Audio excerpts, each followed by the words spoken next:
Loose skin solutions, 5 must-ask questions for how to pick a plastic surgeon after losing 112 pounds. And for me, it's going to be loose skin surgery after losing weight and a breast lift. I'm going to go through and you're going to walk away from this video having all the steps that you should know of trying to figure out and pick a plastic surgeon for you and help you find the right person. If we don't know each other, I'm Elizabeth, Countess of Shopping. I weighed over 300 pounds and have lost over 112 pounds, woohoo, through GLP-1 weight loss with Zepbound, Manjaro, and Tirzepatide compound, which is GLP-1 plus GIP. And that's been over the last 2 years and almost 10 months. And on today's episode, I want to talk about, because you guys have asked me, the process of finding my plastic surgeon for my loose skin. I've lost a ton of weight and my stomach looks like, and thighs, dough, like focaccia bread dough. It looks like bread dough. And I'm so proud of myself. I lift weights. I've completely changed my life, my eating habits, and my physical activity to do weight training. And even still with the weight training, I still have a ton of loose skin for me. And I lost weight.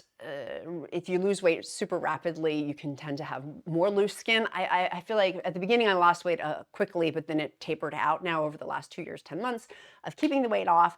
And so I want to do this video because so many people in my free encouragement group, which I will link in the description, have asked me, and people who have experienced strength and hope who've come before me have talked about this too in our group. So I want to link that. And that's for GLP-1 weight loss or just weight loss in general for encouragement. It's an awesome group. If you're nice and super motivated, it's a great group. If you're not nice though, don't skip it. So I have a step-by-step process that I use that will hopefully help you find the right person with it. There was an awesome viewer who emailed me extensively. She had a ton of experience, strength, and hope on this. I'm forgetting her name to cite my source for her first name. So please forgive me if you're watching this video. I'm so sorry. I couldn't go back and find the email of her specific name, but everything we've talked about for the last a year and a half has been so helpful for me because it's taken me a while. I have my surgery scheduled. And so let's dive in. So first up, I thought erroneously, these were 2 erroneous things that I thought. The first one was straight out the gate. I didn't know that there's 2 camps of people who do plastic surgery. There's a plastic surgeon who does like ladies who lunch.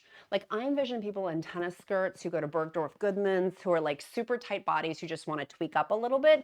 That is one camp of people who get loose skin surgery or plastic surgery or I'm doing a breast lift, like that kind of stuff. And then there's another type of patient, which is me, ding, ding, ding, ding, ding, who's lost a substantial amount of weight and it's in conjunction with loose skin from weight loss.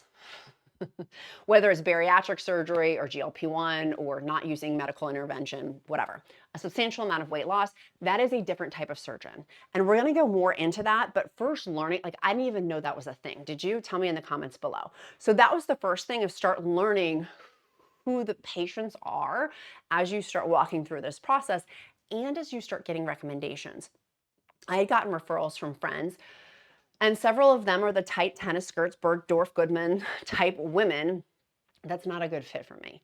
I'm looking for the woman who's lost a ton of weight and that they have a similar journey to me, because the plastic surgeon is going, and we're going to talk about this, of why it's a different type of surgery. Number two, we're going to talk about it, at least 5 things, and I may have some bonuses, so stay till the end. Number 2, I was like, I'll just fly to Beverly Hills and get the best possible surgeon. I don't like cheap sushi and I don't want cheap plastic surgery. Like I'll chintz in other areas in my pocketbook, but not with those. And so I'll fly to Beverly Hills and go do this and just stay for a couple of weeks and then fly back. The person who I was emailing with was like, you might want to rethink that, because then I thought, okay, I'm not going to fly to Beverly Hills because I don't want to get on an airplane because of the pressure. That's not super great. I'll find somebody that I can drive to. And so she had talked about someone who was excellent. I live in rural Virginia and Philadelphia. To give context, that's about a 2-3-ish, more than 3 hours drive. And I'm like, okay, I'll do that. And she's like, you may want to reevaluate that thought process, because being in a car for that long with the bumps, speed bumps, toll booths with open incisions, because you're going to have to go back to get your stuff checked to make sure that there's no infection, but also the risk of infection. that plastic surgery is no joke, even risk of death on it, that there are risks associated with it. And so being close to your surgeon is advantageous, and that's something to factor in. And I was like, oh man, I hadn't even thought about that. So for you thinking about this, I'm like, oh, I'll just go where the best person is in the world, in the United States. And that is, I'm finding, is not really a viable solution. I'm still learning, so if that changes, I'll come back on here and change it. But the plastic surgeon I found is close to me. But so driving that length of distance, that got scratched off the list because you do have to go back for follow-up appointments. And then you do also, if there is an issue, you want to be close to your surgeon to be able to help with those issues too, because it does happen. And so walking in with number 3, the most important factor, you must, and I don't use absolute here at the Countess of Shopping. I'm always like, you do you, boo, your choice. This is a must for your safety. You must choose a surgeon who is certified by a reputable board. And here in the US, the gold standard, chef's kiss, is the American Board of Plastic Surgery, ABPS. Write that down. The American Board of Plastic Surgery, ABPS. That is like the gold standard. Why is that? Because the ABPS certification ensures that the surgeon has completed at least 6 years of surgical training after medical school. By the way, on my face, if you're seeing, I had laser surgery done. I wish the person who does my lasers also does plastic surgery, but they don't. If my face looks wacky, that's why, just FYI. You're like, why is your face like that? So they need to do 6 years of surgical training after medical school with a minimum of 3 years of dedicated to plastic surgery. They have to also pass rigorous written exams and also oral exams too. Doesn't that make you feel really good though? For me, I'm like, shoo, thank goodness there's these stringent things. If I'm getting cut to stem to sternum, I want it to be the best. And so hearing this ABPS, why this is crucial for you, and I didn't know this either, is that there's 2 types of, there's doctors who are not plastic surgeons, but they call themselves cosmetic surgeons. And cosmetic surgeons do have some training. They do not have that comprehensive, standardized training of an American, the ABPS certified plastic surgeon. And the ABPS is the only plastic surgery board recognized by the American Board of Medical Specialties, ABMS. So do not pass go. Do not collect your $200 from your Monopoly money. That is very, very important. Like, that is the most crucial thing for you to confirm that they do in fact have that. Okay, this is tip number 4. Going back to what I had originally said, the point number 1 is there's 2 camps of people who have surgery. It's like the ladies who lunch, they want to tighten up. They're like Bergdorf Goodman, like she foo type of women. That's not me. I weighed over 300 pounds. I wish I was, but that was not my story. And so I need to look for a surgeon who has extensive, specific experience with patients who have lost substantial amount of weight. And so because of that, it's because of the body contouring that goes with the weight loss surgery. And so, not weight loss surgery, this loose skin removal surgery, I beg your pardon, loose skin removal surgery on there. It's a really highly specialized field. And so, excuse me, why this is different is loose skin, after significant amount of weight loss, it gives its own challenges. First, the large volume of skin. I just had lunch. I'm going to keep moving on. It's so gross, but it's true. There's a large volume amount of skin, and the surgeon needs to be well adapted of handling that. 2, scars. There's different scar patterns. There's different scar, it's different scar patterns. And so recognizing that, but also number 3, and one of the most important, is there's a higher risk of complications as well. A surgeon who specializes and understand the unique the anatomy, and also giving tailored and specific surgical plans with it. Having watched recently, there's 2 major influencers who recently got loose skin removal surgery, which is what I'm going to be doing, and also a breast lift. It looks very painful, very, very painful. And so going into this knowing this is going to not, it's not pleasant. It looks awful, quite frankly. And so knowing that I'm going to be in the most awful feeling state probably of my life, one of the top yucks of my life, of feeling not well, I want someone who's really going to take care of me when I'm in this very much state, not the best state. And not only not the best state, one of the worst states of my life to be in, being under this surgery. So then how do you go through and then find someone who's reputable within that to even start your search? Like, so we've got the big airy fairy search. How do we go through? It's not going to be on Yelp. Chalene Johnson, she was butchered by her plastic surgeon.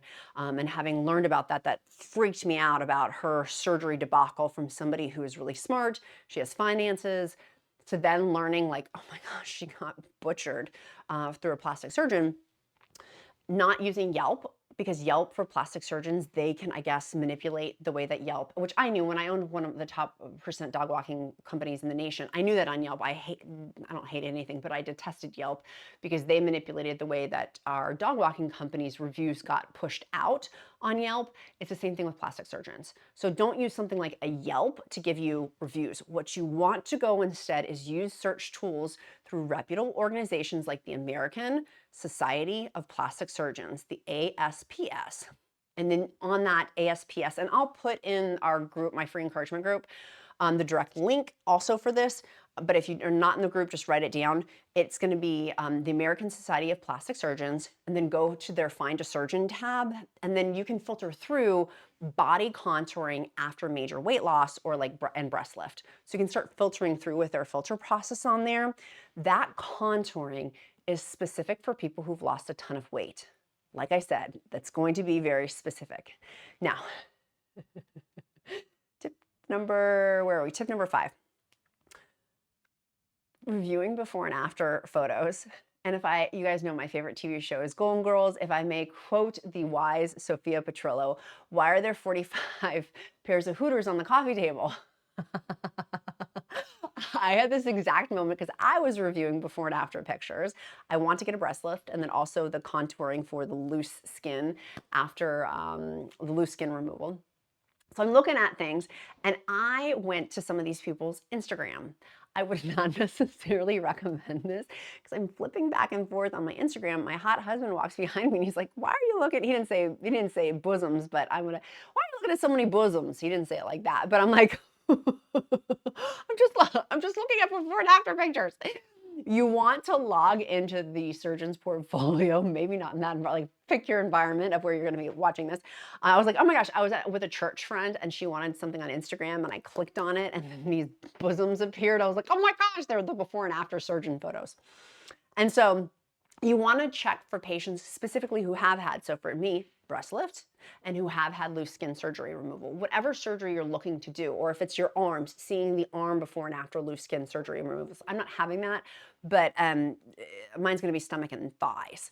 And so seeing for those, the before and after pictures, what you're going to want to pay attention to, this is why it's important, is scars.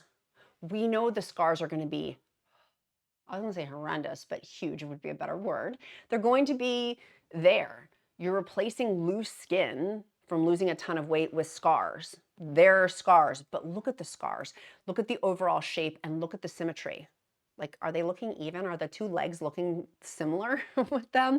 Do they look natural and also proportional to the patient's body, right? That takes a special surgeon to be able to do that. Then what you're going to want to do is examine the different body type shapes. Look for photos of patients similar to your pre-op conditions to your own, right? And this will give you a better idea of what's possible for you too. Okay, so we did number 5. This is bonus territory. Bonus territory.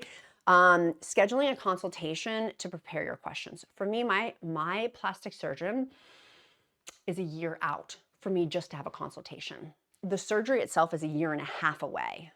And so I have toyed with this if I really want the surgery. And my husband and I go round and around. He's like, do you want to find another? I'm like, I want to find another surgeon. And he's like, I would not do that. You know that the surgeon is good, is actually great, one of the best. You should wait and be patient. And I'm like, ugh. I just want to have the consultation. And so with that, I had to pay a $200 consultation fee, even just to walk in the door, to get on a waiting list to wait a year. That's my experience, strength, and hope. I know other people have had very different experiences than that. That's for me. I paid my $200. I'm in line in the queue for a year, and maybe sooner, but probably not. I had to fill out a ton of paperwork online. And then after I had that consultation, it'll be another 6 months before I can have my surgery. So at your consultation, it is an interview. They should be wooing you. And so should their staff, not just the surgeon, but the staff. Because remember, the staff is also going to be taking care of you too. It's a team effort in that care for you. So don't be afraid to ask detailed questions, such as how many body contouring procedures, write these down, we will make sure that this is typed up and put into the group. How many body contouring procedures for post weight loss patients do you perform each year? I want to know, like, are they doing 5 of these each day? Like, I want to, you know what I mean? Like, how many are they doing? A family member had major back surgery, major back surgery. In fact, it's the same surgeon for NHL players, NFL players. They go to, this is the back surgeon of like the US. People come to train with this back surgeon. How many surgeries did they do? And it was fascinating. They did something like, I forget off the top of my head, 4, maybe 5 back surgeries on like Wednesdays and Thursdays or something like that, or just Thursdays. I forget what it was, but that's all they did. Back surgeries day in, day out, day in, day out, day in, day out. And that to me, I'm like, they've got the skill set on there. They're not doing back surgeries, ankle surgeries, arm surgeries.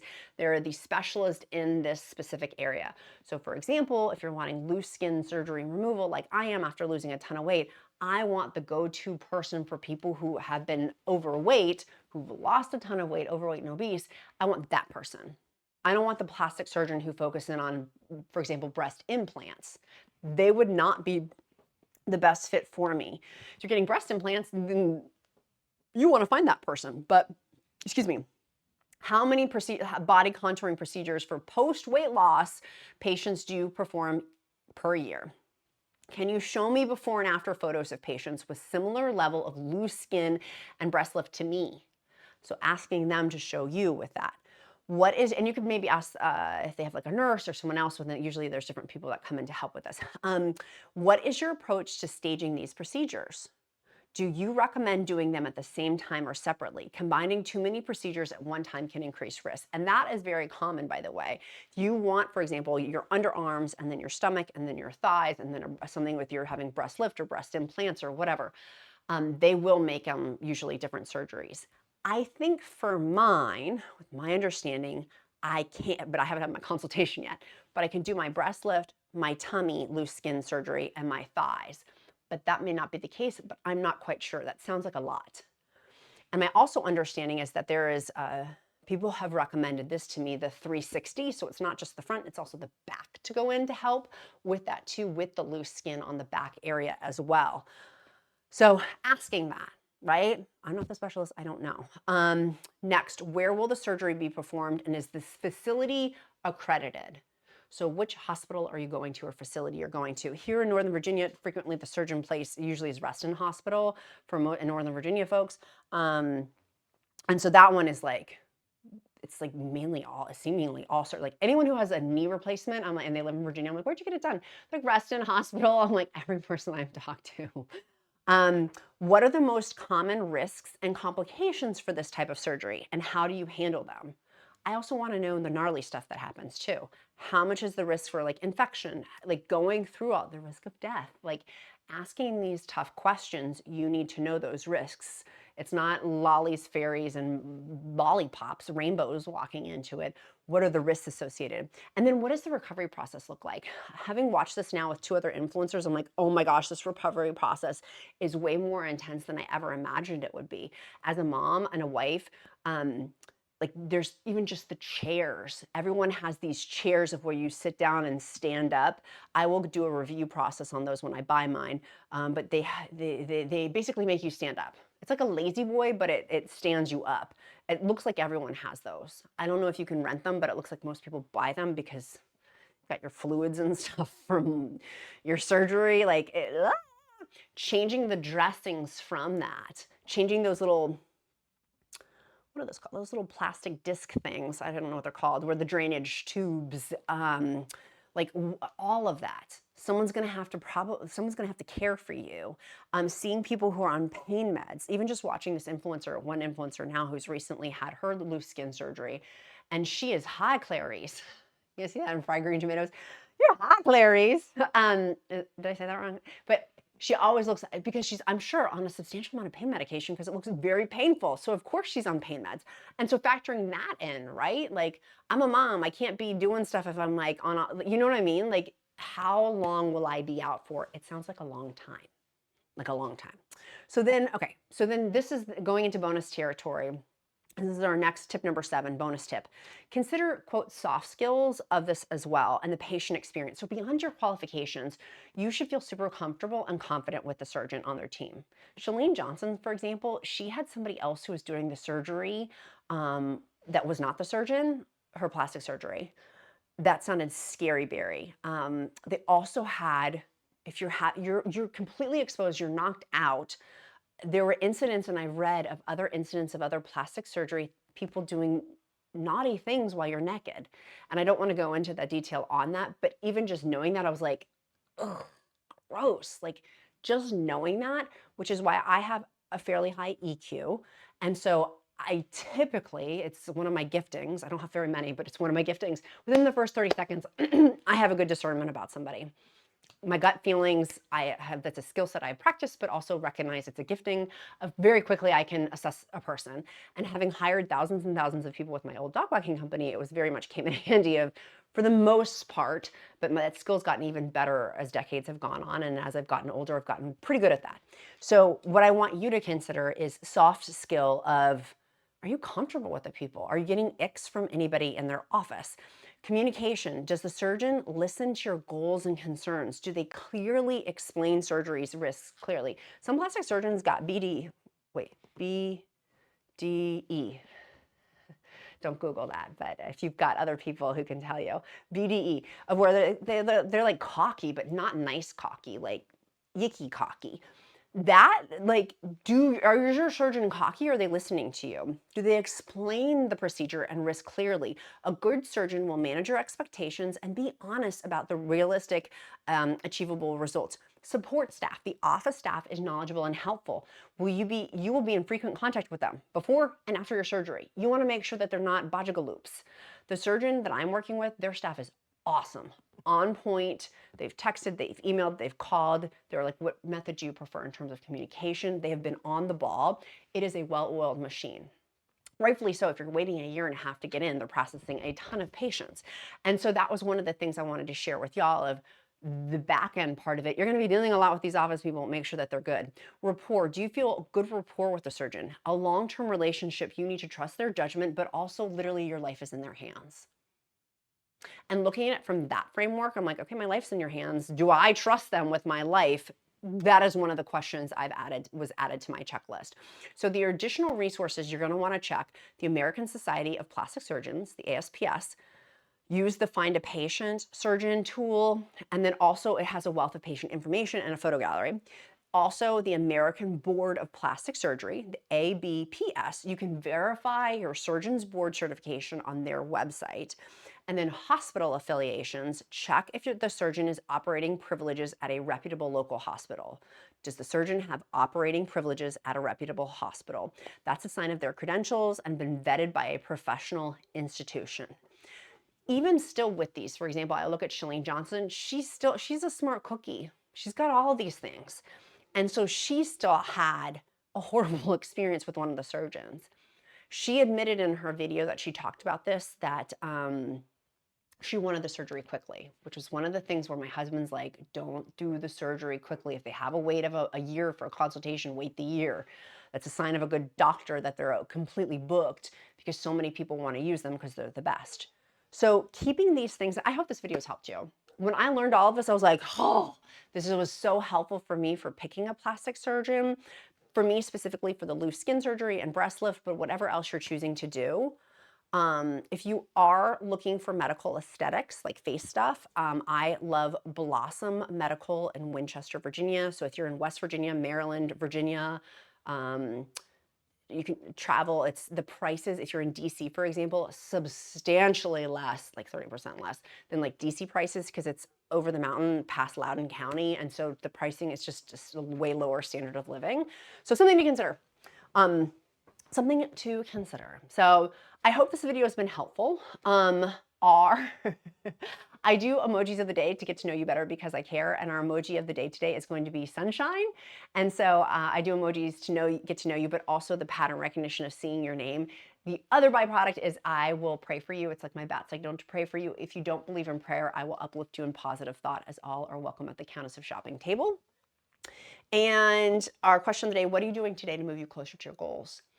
I look forward to seeing you guys in the group. It's a really loving, kind, awesome, free group, totally free. My gift to y'all, the accountant, I pay for that. You guys don't. It's an awesome, amazing group. I am going to, my face is feeling hot in front of these lights, so I'm going to go chill my face out. I love you, sweet friends. Be kind to yourself, be kind to others. I'm Countess of Shopping. Count my blessings because life is delicious. I'll see you guys tomorrow. Have a great day. Bye.